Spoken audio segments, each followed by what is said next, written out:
Compliant. Book 1 of the State series, written and read for you by M. J. Kaestli. Chapter 1. The State was always testing her. Testing everyone. But today, Freya would learn who she was meant to become. Her pace quickened, feet pounding in sync with the rapid thud of her heart. The sooner she got home and checked the results, the sooner her life would begin. Her thoughts were a jumble of anxiety, which is why she walked past her building. It took her too long to realize the mistake, as all apartment buildings looked identical inside the dome. She'd moved into her apartment at 12. Nothing special. All children left their parents at that age to be educated for their future civil duties. For nearly 4 years, Freya had walked from the education center to her apartment without a single misstep. But today was different. Today changed everything. Would she be chosen for reproduction or sterilized? Now that the results awaited her, questions she'd never dared ask swirled through her mind, pressing against the edges of her carefully constructed resolve. Do I even want a family? Or would I rather work? The state had already decided. A calculated equation, genetics, health, psychological testing, measured with cold precision. Even if her DNA passed, her mind and emotions had to meet the state standards. At 16, the state delivered a girl's results. Once the decision was made, her future was sealed. It couldn't be undone. Freya tucked a few wisps behind her ears as she spotted her building and course-corrected. With surveillance everywhere, security had surely caught her wandering. She just hoped whoever was watching the footage today might be more understanding than usual. After all, the looming test results would cement the rest of her life. At last, she reached the right building and placed her palm on the scanner. Freya 117 verified, an electronic voice intoned as the elevator doors whooshed open. She lifted her hand from the cool glass and stepped inside without hesitation. As her willowy frame glinted across the elevator's metallic wall, she realized this could be the last time she returned to this apartment. It might be the last time she called it home. The awaiting test results had nothing to do with her civil duty. That part of her life was already assigned. The test concerned something far more personal, coupling. There were 3 possible outcomes. She could be coupled and cleared for reproduction. She could be paired without breeding rights, or she could remain in independent living. She wasn't sure how she felt about children. It seemed natural to want a family, but was she good enough for that role? The thought of being responsible for another life terrified her. The other girls at school talked about how much they hoped to be chosen. Freya wondered why she didn't feel the same. The elevator stopped. Freya stepped out and walked to the apartment door for another scan. Freya 117 verified, said the same electronic voice. She stepped inside and realized something far more terrifying than the prospect of raising a child. Coupling. 2 of the possible outcomes involved that word, and the thought nearly crippled her with fear. She reached out to steady herself as bile rose bitterly in her throat. The dread was suffocating. The thought of being coupled was something she'd never dared speak aloud. She buried that secret deep. Admitting it could mean a charge of noncompliance. No one questioned the state.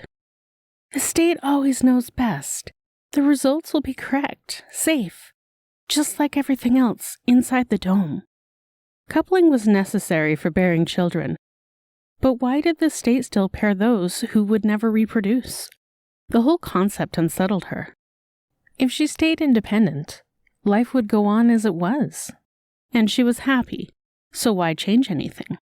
Freya took slow, steady breaths, forcing calm as she moved toward the inbox. The state always knew the exact moment she scanned in. They'd know when she opened her results, too.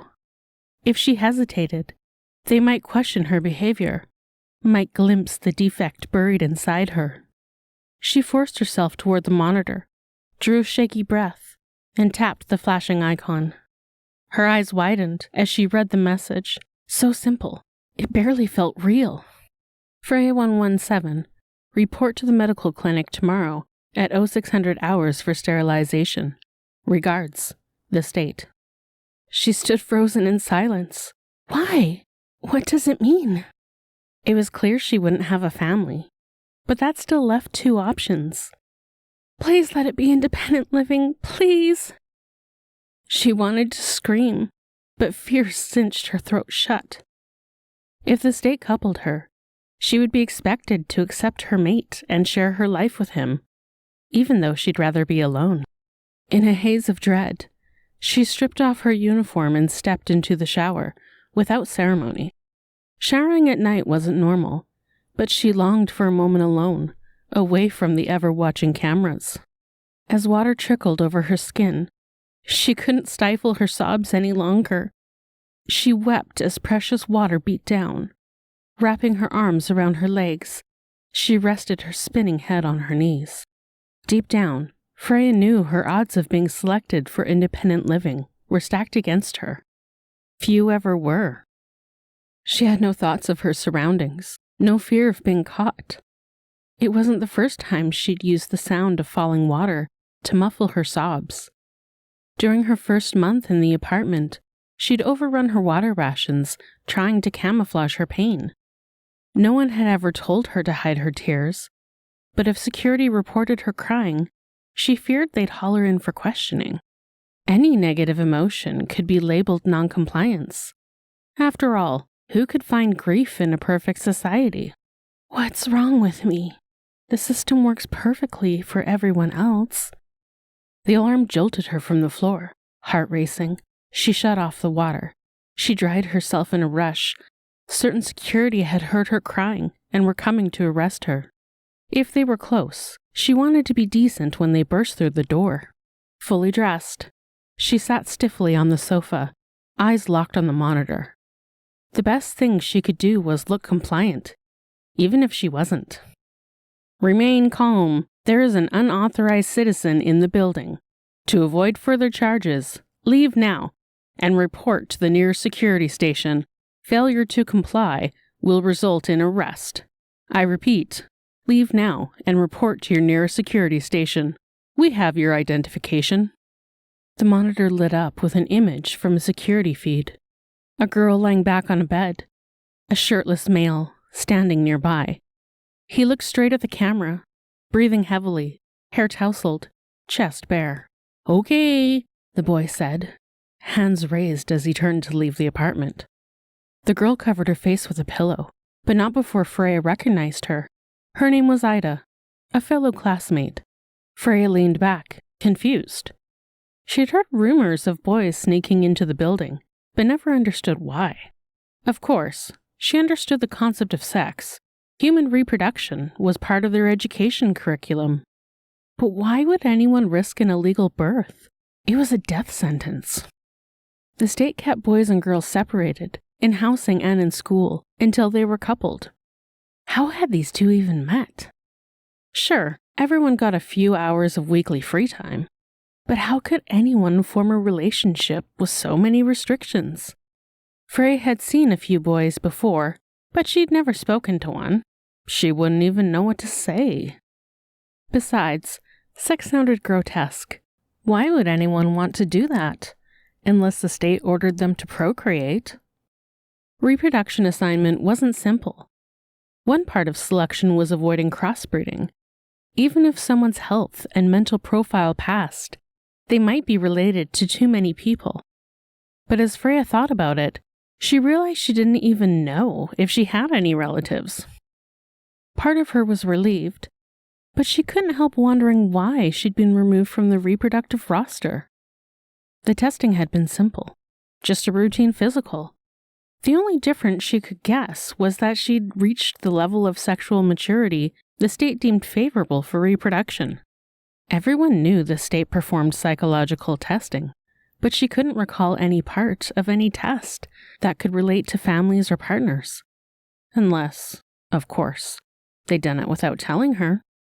Maybe the decision was made before I was even born, based on my bloodline alone. She had so many questions, and no one safe to ask. The state allowed contact with parents once a month, But every word was monitored. In a perfect society, privacy was a luxury afforded to none. Freya pulled out her tablet, scrolling through the games in search of something to quiet her mind.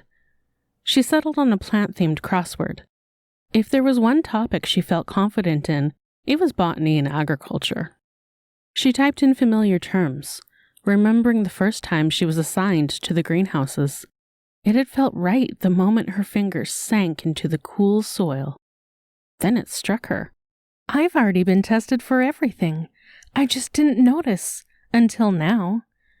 The state had extracted every metric, every variable, every conclusion it required to assign her place. The glimmer of hope Freya had clung to vanished. She thought she might still have a chance, might still have some say. But she didn't. Her future was probably assigned long ago, and there was nothing she could do about it. Feeling powerless, she folded the sofa into a bed. Moments earlier, she'd been certain she'd never sleep again, but now she was ready for the quiet rescue of slumber.